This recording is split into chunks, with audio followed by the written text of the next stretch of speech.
Please subscribe to Face TV Africa and turn the notification on. Face TV Africa, ẹ jọ̀ọ́ subscribe, hete. Face TV was Swoby. It is very, very funny that President Muhammadu Buhari has gone to London to attend the Global Education Summit. It is funny and it is putting Nigeria in a very bad shape because I'm wondering what will President Muhammadu Buhari be discussing in a Global Education Summit.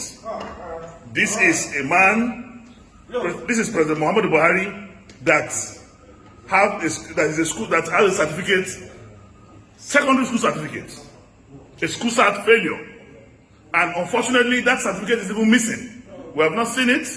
There's no copy of it, and you are going to a global education summit where you have professors emeritus, where you have intellectually mobile characters, where you have people with very high global intellectual IQ.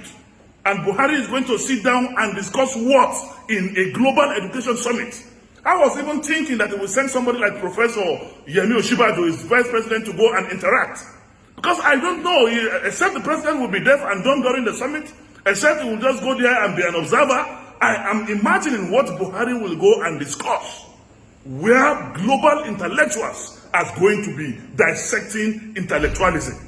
It's a shame Nigeria is not represented in this global summit because we have a president who have nothing to offer, who is intellectually stagnant, who have no capacity intellectually and academically to discuss with people globally. It's a shame Nigeria is not represented. It is a shame that we have a certificate-less president. Thank you. Please subscribe to Face TV Africa and turn the notification on. Face TV Africa, ẹ jọ̀ọ́ subscribe, hete. Face TV was Swoby.